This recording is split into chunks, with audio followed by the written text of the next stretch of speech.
You're watching a replay of a live recording of a Q&A that Diane from Diane Nicole Photography had in our education group. Diane is one of the alumni of the 2025 Ascend Masterclass that just wrapped up this fall. We're excited to announce that on November 18th through 20th, we're releasing our very first Breakout Retreat. During those 3 days, you will learn from 7 different instructors, one of them being myself, Ange McCabe, along with daily live Q&As, freebies, and giveaways from our amazing sponsors. After watching this live, if you still have any questions, Diane is happy to help. Please make use of the Q&A thread here in this group. And of course, if you want to see more of her, I welcome you to join our workshop November 18th through 20th. For information and tickets, please visit myrtleandmoss.com.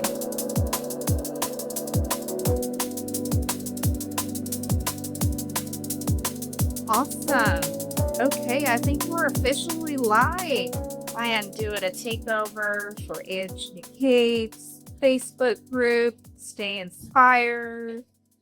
And we're going to go over whatever questions people had. She introduced me last night. My name's Diane with Diane Nicole Photography and Lavish Moments Wedding Co. And then we'll get going and start answering some questions. If you weren't on here last night, there's a post where she shared an interview. So it was a good long interview. And so a lot of information out there, but I'd be happy to kind of dive into my background and who I am and all those sort of things. And I am new to the live on Facebook too. So I have a big dashboard here that I'm not used to looking at. So I'm going to look on my phone. If you see me looking away, I'm looking on my phone to see any questions that are popping up. Okay, good. There's quite a bit of questions. My name is Diane. I've been a professional photographer for 16 years. But I have been photographing for a lot longer than that. I started as a child. I played with cameras and all that kind of thing. I always stayed. It always just was something I was really interested in. In high school, I started doing darkroom things. And then in college, it was all further. So I went to Daytona State. I lived in Florida for a while. I went to Daytona State at their program and just learned all kinds of photo stuff, which, bringing it full circle here, coming to Lurie Flash, that was the beginnings for me. So I had a lot of studio classes, and we learned off-camera flash and different lighting techniques and things like that, which really benefited me down the road when I became a wedding photographer. To where I can incorporate this flash that I learned, like all my studio work. So I would like to go ahead and get into some questions that I have on here. Oh gosh, yes. All right, a lot of great questions. One of the first ones I think I will go over really quick. Angela had asked if I could give a rundown on the things that we learned in the workshop with our live online workshop that's happening on the 18th right to mid-20th. And so I go over 4 techniques, Angela. And I do the paparazzi flash, which has become quite popular. And that has more of that editorial style. So it's just a one light. You can either use a trigger on your camera, or you can have 2 flashes, one triggering the other. The whole point of it is a direct flash straight on. And I use flash points. I shouldn't grab my flash. I'll say that in a second, but I use flashpoint flashes. And I love that. It's a great brand. They have all versatile different flashes that you can use on there. And so the whole point of the paparazzi one is just like a direct flash. You got edge to it. There's shadows to it. And it just gets that like editorial bogey pride that things that I learned in school. Those were all like big no-nos, like the shadows, unless it was intentional, which I guess in sense that is, right? Is an intentional direct flash, where you are getting that paparazzi pride that you see in magazines, things like that. So that's one of my, and then since I do mostly weddings, you can still apply this to if you wanted to do portrait sessions, but when you use off-camera flash, you do tend to have to slow down a little bit. So if you're doing portrait work, slowing down a little bit, that's in your style, it works really well. So one of the other techniques would be just a one light on a stand that I have. So that kind of gives a one directional light. And then the other technique is my kind of like a cinematography. So you have two lights on a stand, and they're going to be backlit shots. So I use that a lot for when I have dancing, or I just want to create kind of a really dramatic look. So, I mean, if you could imagine being on a stage performing somewhere, right? And then that viewpoint of being behind the performer with all the lights casting on them, it gives that kind of a cinematic vibe. And then the other one would be a fill light to go with that. So you have kind of a 3 light setup there. That way there's different looks to that. So especially with dancing, you can get these really great backlit silhouette type of images. And then you can get a fill light to kind of to fill in the light. So just gives it a different look. So especially with doing weddings, you kind of want to get a plethora of different stuff. So everything's just backlit. It ends up being, just the same images. So you pop in a third light and you fill them in, and you can see that with that cinematic light behind us. And then the other one is I end up using it in a reveal light. So it's basically similar to having that 2 lights as your rim lighting or your back lighting and then filling in. But technically you don't have the other 2 lights. You'll have a big window. So to say people are getting ready, or really nice shots of guys putting on their ties and things like that. And so then with the big window light, you'll be able to use a one flash on your camera to kind of help you fill lights. So then for getting ready areas and things like that, that's what I use that on camera fill light for. So Angela, that's what all of those that will be in my workshop. That's what will be in there. All right. I want to get back to those questions because there was a lot of them. So let's go over. I'm going to be super jabbering, I think, for a while. Okay, perfect. Okay. All right. Another question that was on here. Do modifiers matter as much as people say? If so, which one should I buy first? Okay. Yeah, modifiers do matter. So, if you had your flash and it's just there with nothing on it, it's just this like fake burst of light coming out, and it's just going to explode and flash onto your topics or people, whatever it is that you're photographing. So there's a way to manipulate them is to give a look that you're looking for. So what I use a lot is a softener. So my circle heads or my flashes are round. And then I've got like this bubble that attaches to it, and that's going to soften my light. So if I were to point it towards a subject, it would be less splash paparazzi and a little more filtered and diffused.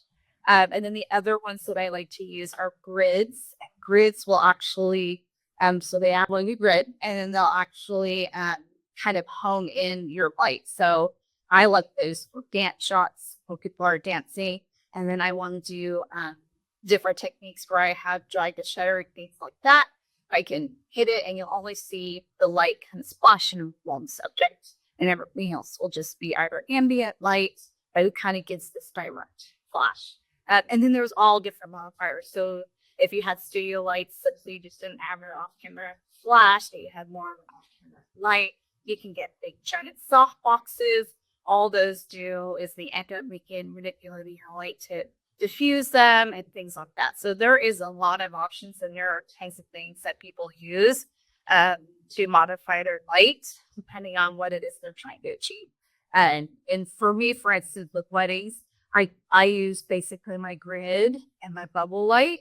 Then that's really all I end up using. Because if I start getting bigger umbrellas and modifiers, that just kind of adds too much business, or I would say business, sorry. I would say like too much equipment to like use and utilize on a fast-paced day. So those two are pretty much the things that I use. But if I were to studio light, I have a big giant like 5-foot octabox that I love, and I use that on one of my studio lights, and that will just give me a really pretty diffused look on my clients. So I love that too. So if you were to get anything, go for something that diffuses and softens it. There's all different kinds. I have a Garrett Long does things like that. Flashpoint, they have all kinds of modifiers for their flashes. And most flashes actually, they'll end up kind of dim modifiers and things like that. Okay, moving on. Let's answer some more questions. How far away should my flash be from my subject for the softest light? Well, it kind of also depends on if you're going to have a modifier on there. So, I would say, so if I had my bubble on there, and I usually am not too far away, because you can also do just a little splash of light to diffuse it onto people. If you're close, you just have to kind of make it delay your settings. It does make a difference, though, how far apart you are with people. You're not a light that you need to spray. If you're 10 plus feet away, you might have to have your flash higher powered. But I think for the most part, like keeping your lights closer to your subject, you can manipulate it a little easier than if they're further away. So that's what I think about that. Okay, how about my flash keeps misfiring. So how can I troubleshoot, or what am I doing wrong? Okay, so if your flash is misfiring, that more than likely it actually might just be a little when you slide the piece on the top of your camera, that connection could either be broken, scratched, that type of thing. That tends to actually be one of the number one reasons why things are misfiring. And I still like troubleshooting some of the things. That would be the first to check is see if they're actually connecting. I've had the top of my camera, and I never remember the gates of everything on the side, but the top of your camera, I guess this the camera shoe. So let's see, yeah, it is shoe. And that's what it's becoming loose. I have to send it back to Canon and have that get fixed because it was taking the light trigger. So that was a number. I could send that into repair. And then if that's not the case and you think it's your flash, I mean, sometimes, flashes do just kind of go wonky. I've had times where I'm photographing, I don't know what it is that I did, and they just start like flashing off. And so, I mean, for me troubleshooting, I either like turn off my flash, my camera, and I'll turn everything back on. And if it's still doing that, then I'm just gonna have to go check out the one that's on my camera, replace it with something else, just try it and get through whatever it is that I'm shooting, and manipulating or ambient things like that too. So, but first, yeah, I check on the camera shoe. Okay, how do I bounce flash with ugly overhead orange lighting at venues? And hopefully the venues end up turning all that light down to set the mood. But best way to go ahead and kind of overpower that ambience, those nasty tungsten lights, right? So overpower it. You could take an exposure and then drop that exposure down a couple, and then bring in your flash and get your flash to overpower that light. And sometimes it works really well, but then you'll also be getting a different look, right? So if you're somebody that likes to have more ambient lights, you might still see some of that yucky lighting, like little hazies on people's faces and things like that you can try to manipulate or edit and post, but that could be a nightmare if you have thousands of photos. Or you can just go for that look where it's overpowered and also around it, but it's a little darker. And hopefully they'll have other lighting. So then that way that can kind of bring in mood and things like that to that. So yeah, overpower that tungsten light. Or the really warm like candle things that go along people's hallways and things like that. Okay, let's go on to the next one. Yeah, there is somebody here. Okay. Danielle asked, let's see, she's looking into starting wedding photography. She's been a newborn and family photographer for a while. some recommendations for someone that's just starting. And I did ask her already, but I'll say that in for two. What I was going to ask is if she's photographed any weddings at all. And if she has, like, that's a good start to get your foot in the door. And this one actually kind of, I feel, gets a little tricky because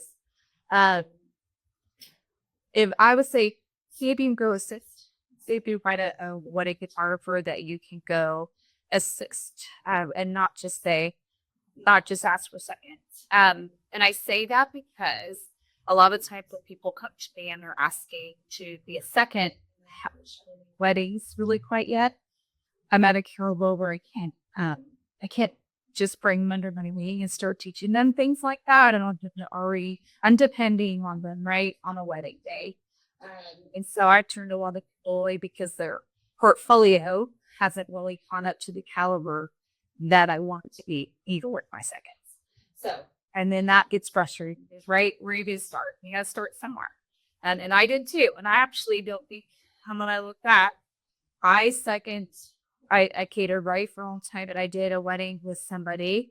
And I know, like, that was the beginnings. Like, those are probably really awful photos. I did the flash thing. I didn't even really know the photographer's perspective of a wedding day. I mean, the caterer's perspective, what should I photograph? How should I photograph? Really, that was not like the best work ever. So I actually feel like I just went for it, right? I just started doing weddings, and this was a lot cardio. So I just started doing it at really, really, really expensive pricing. And my clients knew that I was getting right. So they were always super students. They were obviously in a position where that's what they could afford too. So there's going to be a lot of people that, they could have a couple $100. And do you want to go give that a go for your first wedding? Like, I would do it. Jump on that. And then take the assistant, right? Like, you're really, really wanting to get into weddings. I have an assistant, and I'm going to tell her story because Ellen has just become an amazing assistant. She reached out to me a couple years ago. And out of everybody that year, I was really getting a lot of people asking, like, can I shadow? Can I come in second? I want to learn how to do weddings. And if you've ever had to train anybody in jobs, I waited tables back in the day too, and then had to train. So you're working your tables and you're training somebody how to do their job too. And it's really, really, really, really challenging to do both. And then so that's you when it comes to having a second shooter, have it, and you're trying to train them while somebody paid you a lot of money to photograph their day. So I personally prefer to have somebody that's already had lots of weddings under their belt, to trust them to come in second, so I know that they know what they're doing. And then I can obviously guide them of I'm going throughout the day too, tell them the things that I want done. So the assistant, though, circle back to the assistant. Ella had emailed me, and in her email just stood out right away. Her email piece stood up saying something like, "Hi, I'm Ellen. I am new in photography, and I really love it. I want to learn how to do it. I work at Humane Society. Hi." And she's like, "I'll do whatever it takes to kind of get some education from you. I will help you. Your equipment out, carry your stuff around. I love kids. I'll babysit your kids." She threw out the kid thing for me, and I have 2 kids. And I was like, wow, she it seemed like she was going to do whatever it took to have some knowledge from me. So we chatted, that won me over, and she just was the sweetest thing. I never had her babysit, which I should have taken her because she does love kids. But that won me over because I've also had people go, "Hey, I'm on a second shoot for you. Like, what do you think?"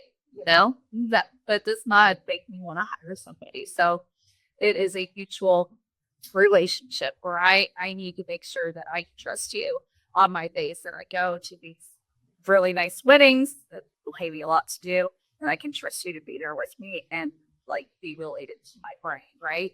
So my biggest full circle would be to go see if you can help assist somebody and add value to their business. And then along the way, obviously, you can let them know that you're wanting to get into weddings too, that you're willing to do your due diligence in favor of learning from them. Because even just being at a wedding, if you're not used to going to them, being at a wedding and assisting, you're watching how the day flows. There's so much to learn before even taking pictures. So just because the wedding day has a structure and learning how the structure goes will definitely help give you confidence on getting through what your first weddings, because of how they flow and all things in between. So that's my biggest advice. Go see if you can assist somebody. Danielle, that's awesome. Okay. And now let's see. Okay. Oh, what's the difference between TTL and manual flash? Okay. And when should I use each? All right. Okay. So TTL, and actually different cameras or different flashes for different brands, or they say some brands. So I think Canon is ETTL and Nikon's TTL. So it's through the lens, and then the ETTL is evaluation, I believe, through the lens.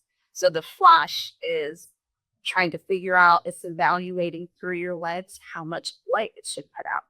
And that would be in non-manual mode. So that's like an automatic mode. So it's trying to figure out what's your camera settings and what the light's coming through to figure out that amount of power that's coming out. When you're first starting out, it's going to be a challenging one to even kind of, I think, wrap your head around it. I think if you're just starting out, do manual. Just start manual, start from there, because what you'll learn is that ETTL and TTL is extremely unpredictable. Go like from being outside, going this side, and you're hoping that it's going to evaluate stuff. And a lot of times it throws out so much power that your battery will drain really fast. And then also when you're outside, do you want to have like a little bit of fat flash fill? More than likely, it's just gonna, you won't even see it, or it's gonna try to overpower the sun. It's just really unpredictable. So being able to put it in manual mode and make it what you want is definitely so much more control. And and then when should I use each? I mean, I know I did ETTL from the beginning because there wasn't sure what I was doing or how it was working right. But if you start manual, you'll start to, once it clicks, it clicks. That's what I really strongly feel about Flash. So once you kind of get like, if you have manual mode, a little centric, you could set something up like a plant in the corner, right? And then put that light in manual mode and go to your settings, take a photo, make sure that it's exposed somewhat well, or maybe even darker, right? And then you get on your flash and just play with the settings on your flash, and you'll be able to see, I think we're all visual people, photographers, you'll be able to see what it's doing. So if you're at full power, it's probably going to be white. Because it's going to blow all this light everywhere. You just slowly increment it down to where you're like, okay, I like the way that looks. And then if you have a trigger or a second one, get that off camera, just set it somewhere, or put it on a stand if you have one, and then see how it looks with just having a flash from a different, my hands are here, from a different point of view or perspective. See what it does. The light changes everything. I mean, that's what movies are all about. Cinematography is all about lighting and how you can create moods and feelings with vlogging. So go ahead. I'll be a strong believer in manual. And then when you are in manual, like, so for me, if I'm in wedding mode and I'm shooting out, my camera settings usually stay the same, and it'll just be my light that I change power on. So, okay. How do I know what power to start with? Ooh, we just kind of went over that. Okay, is there a default starting point you love? And I'm going to say there's a default starting point. So, and for me, typically, since I mostly do weddings, I don't really actually use them for family sessions unless it's really cloudy out. And I bring in flash, and I just do like that little bit of fill because you don't have the recognize for moody cloudy days. It just kind of fills that gap. So I like doing that.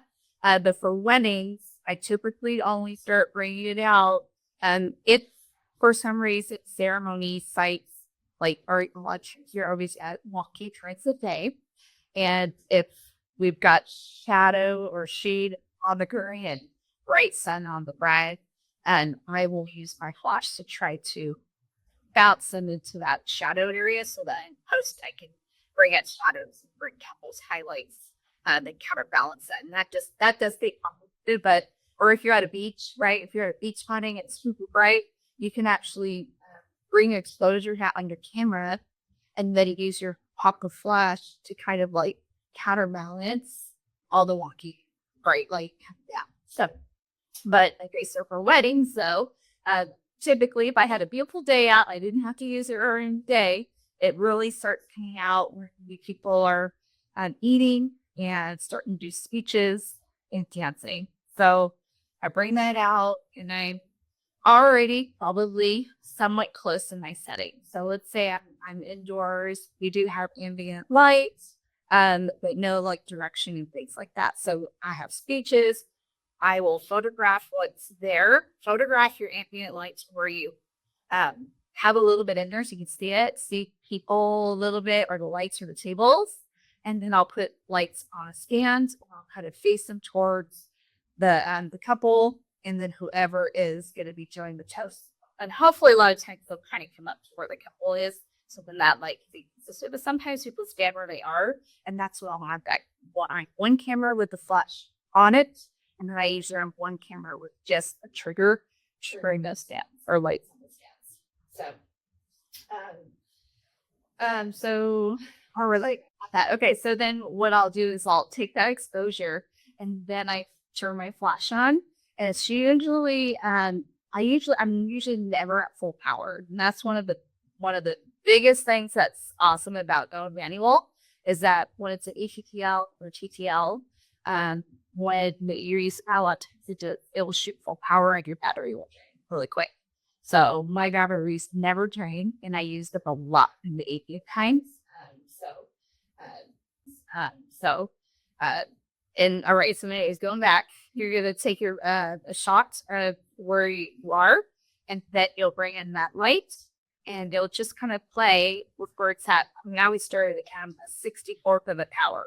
Seems to always be either too bright or too dark, right? And then you start manipulating that.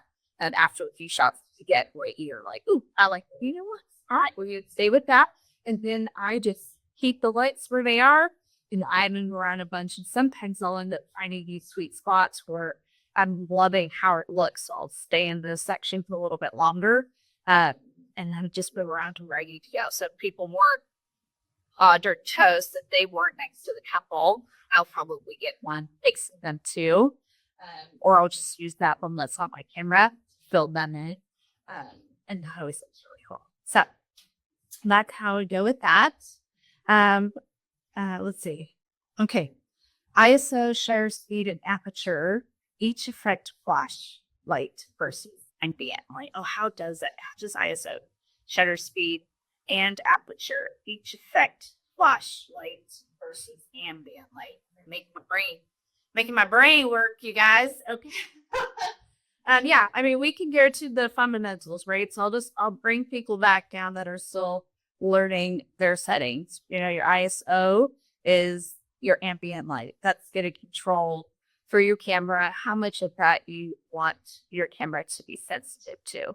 So the lower it is, and the less sensitive, and the higher it is, the more sensitive. And all of our cameras function differently. And the higher you go on ISO, sometimes it does add lots of grain and noise, things like that, that we usually don't really want to have. It doesn't make them call the quality for you goes a little lower, right? So me personally, I like to try to keep it as low as possible for most of the time. I don't think I ever go over at a 1600 in ISO unless it's like dark, right? So 1600 is usually the highest, but if I can keep it lower, then I do. And then obviously your shutter speed is how fast your shutter is letting in light. And that does make a really big difference. I'm glad you guys actually brought that up. But the big difference when it comes to your flash, because there's things that it can and can't do, but then you can also manipulate it, right? So shutter speed, there's a thing called a sync. So your flash, when your flash is going off and your shutter is opening up, it sometimes can miss that light. So it will not sync with the flash. In most cameras, it's either 250 or 200 of a second is as high as it will go on shutter to where it won't sync with your flash. Now, there are things you can do on your flash that get better over time. There's things you can do to kind of overtly bypass that if you need it. So for the most part, though, I feel like I can usually work with it. And so let's say you needed to have a higher shutter speed because it's really bright out and you didn't want to have your f-stop really high. So there's a high sync on your flash that will sync it with higher shutter speeds if you need it. Okay, and then your f-stop. Oh yeah, f-stop too. So f-stop, the lower it is, the less oh my gosh, depth of field that you have.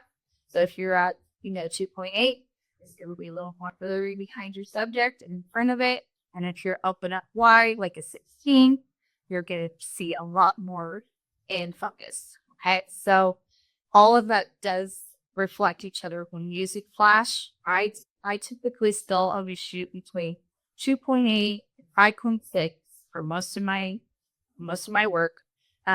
And then I'll play with that shutter speed and the ISO, right? So let's say I am in a brighter space, right? So it's really, really low. I'm at 2.8, and even the lowest of my flash is still kind of like making things real bright. I might end up using that high shutter speed, or more than likely, because sometimes I feel like I don't want to miss a shot, so it might not work as well as I'm thinking, I will just go up with that f-stop. So yeah, I know that's a lot of techie stuff right there. But once you kind of know where you like your camera settings, the light is the only thing that you end up manipulating to get a look that you're looking for, or just playing with. Like you could.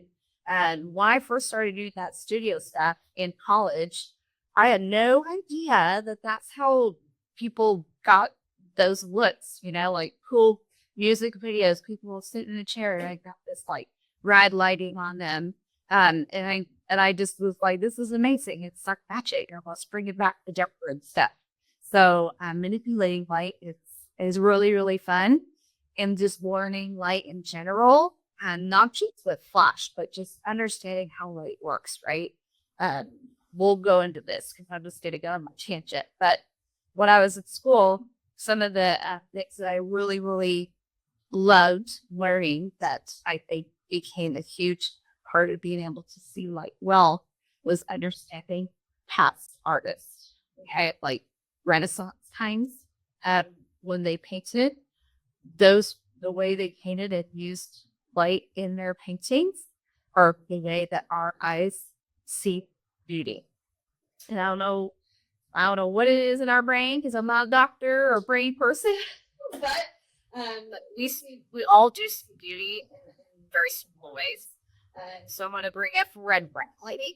And if you're not familiar with that, Rembrandt was an artist, and in all of his paintings, he used like one candle light to light a subject, and he usually have it in a certain area to where it would, say I'm opposite here, to where we create a triangle. Oh, that's my nose. A triangle light. Let's see.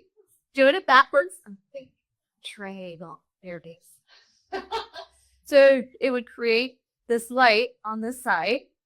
And it'd be like this beautiful just split, and it kind of washed over the face, right? So that type of lighting, that's your light setup. And that's also your proper routine. If you think about it, it's just some straight on, but you really look at those photos, look at the faces, look at images that you now are using flash, and I guarantee most of them that you like is because it has like a Rembrandt feel to it. And so trying to just recreate it. It's also similar as how we see the sun in our daylight, right? So we actually see ourselves, or set the sun doesn't come from below, right? It's not the way down low and lighting us up, and that's what he looks during him, and he's lighting and steering movies. The light trim that's up lighting, and the sun was in like face obviously. But when we had lighting that replicates how the sun is, we'd actually see that, and that's where we see our beauty. So Rembrandt is the number one like goal that I'm always kind of like mentally looking for in my images when I'm using Flash. So it did bring me back to the studio days. Okay, and then let's see, what's another way here? Okay. If I'm in the dark getting ready room, what is the fastest way to set up my Flash? Cool. And I actually go over this in my workshop. But let's say you had just one light, right? And you're in this dark room, and let's say there's no light that's at all either. So it's just kind of the raunchy above head lighting. I probably will just have that light on my camera, and I'll try to balance it to where in getting ready spaces, I don't like straight on. And that not just me personally, some people do. So, but what I'm trying to get is it looking lit without it looking like it's been lit. And so I will end up bouncing my light, and it's at a 45 degree angle. If you have a flash, you want to get one that has where you can rotate and do this kind of thing. But I will 45 degree angle it, so on my camera, and I usually face it behind me. So I'm bouncing light, because I actually put it right in my subject, right? So I'm going to bounce the light behind me to where it sprays on them in kind of a diffused way. And that looks really good. So that would be like the fastest go-to. And then you can play, like if you're getting all the big shots, and you can play with moving it around, doing paparazzi stuff and things like that. All right. How do I avoid the look of flash harsh photos and make my flash feel natural? Look at this. I'm already answering some of these questions. I love it.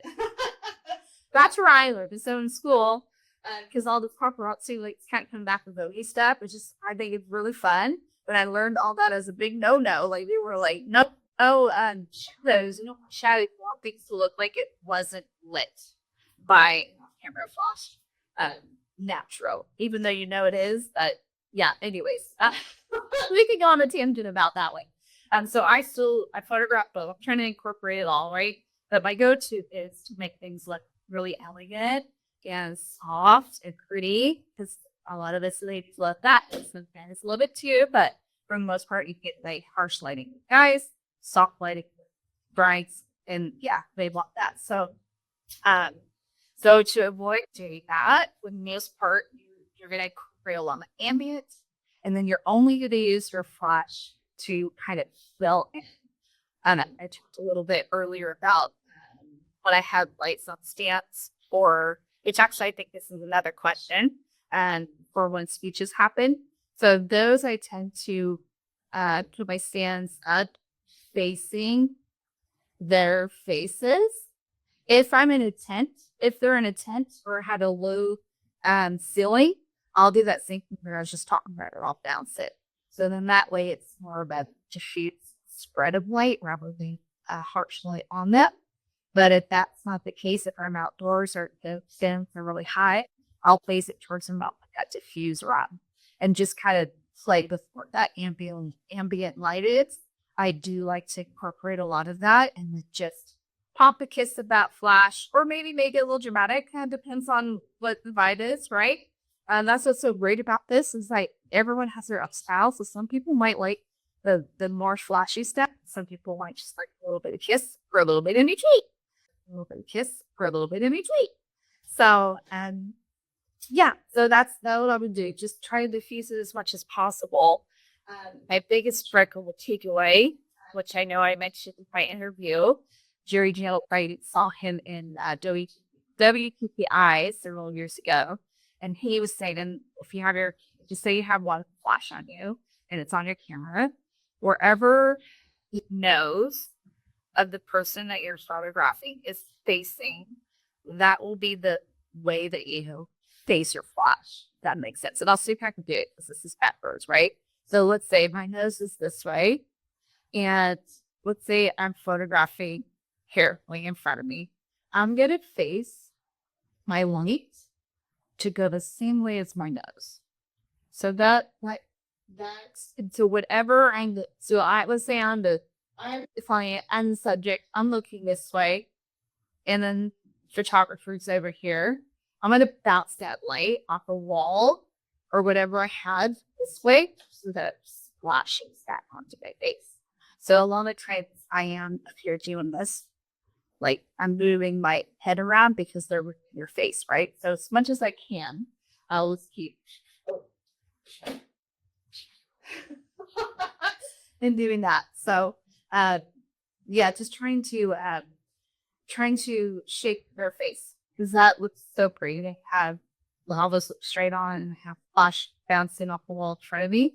Very heavy. So I just like have this light kind of at that say 45-degree angle, and it looks pretty good, right?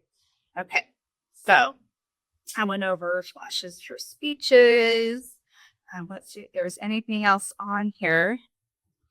I think I answered all these questions, unless there's some more that popped in that I just didn't get to answer. I'll refresh really quick. Yeah, all right. Do we have any other questions that you guys might have? Thanks, Tracy, for letting me know. Sorry you couldn't hear me at the beginning. Perfect. So hopefully you're able to hear me now. So, okay. So far that was all the questions that I see on here, and hopefully I got some of those answered. What I was going to say though, was to go back on a tangent from the past. Ready? So, when I first started out, I did this wedding. It's in one of our beautiful parks that we have here, and that was when we had our first wedding, right? So I was new, and they wanted to support me, and they were in that boat where like that worked for them for pricing wise, right? And I didn't know how to do timelines or anything like that. I just kind of knew when their ceremony was going to be, and I was going to show up and do the ceremony, right? So their ceremony was supposed to be at sunset in this park, right? Woodsy Park. No lights, no street lights, things like that. The bride was an hour and a half late to her ceremony. So it was in the pitch dark, right? And I did have a flash, and I did put it on my camera. Did try to capture the wedding. They still went through with it, and oh boy, I was so embarrassed. Of not like I awful job getting those photos, and they even was like, I'll go back tomorrow and see if we can do some more pictures. But they were fine with that. They were fine with it for the most part. But that to me was like, all right, I need to learn how to do this flash. And once I started kind of bringing back some of my studio stuff and playing with it, and I just forced myself my own time to go and start practicing and watching little videos. Creative Light was like the only thing that was kind of around for me. There wasn't a whole lot of online learning courses to go, but I'd go watch as much as I could on there. And then I just go practice and play. And once I realized manual actually is what clicked for me because I understood my settings in my camera and how I wanted things to look. And then when I started to create the flash with that, it started making more sense to me. So I would just go play, especially after launching. If you guys end up coming to a retreat, watch those. You can see how quickly you can pick it up. It's not as scary as it seems. And yeah, sometimes like there's times that my wedding still. I had one of my flashes at this past wedding. It was acting at start. I didn't know what was wrong with it, so I had to turn it off. Yeah, I put a marker in it because I might not be able to use it anymore. So, and then you have for years. Sometimes you push buttons too hard and it like goes down. So they don't always end up doing everything that you rely on, right? So problem solving, things like that at weddings, that just program a different flash. So let's go back to the what I recommend too. So if you are getting into weddings, I would definitely recommend getting flashes and get a trigger. So you could have a trigger for your camera, and if you can, get a bracket one, because sometimes they get squished and they break and things like that. But I guess it's always an investment, right? You can get away with one flash, but definitely have a trigger, so that way you can still bring in off-camera lighting and with the stand. But I technically, if I look on my weddings, I usually have 3 lights on stands. It's time to have them. I have 3 lights on stands. I have a light or a flash on my camera, and then I have a trigger on my other one. So I manipulate the different things like that for my weddings and incorporate all the different styles that I can. So, yeah, I hope that I gave you guys some great insight and that I was able to answer those questions. I wish I could see if anyone has written anything down here, but I can't, and I don't want to push the wrong button and it go away. So I can see it on my phone though. If there's any other questions, I would be happy to go over that. But if you have any other ones, please go on that feed. And we put it up there. You can have it on this one, or we put one prior. You let it there, and you ask away. I'll keep chiming in as much as possible. And I hope to see you guys at our online retreat. So that would be amazing. Yes, and I hope you guys have a great day.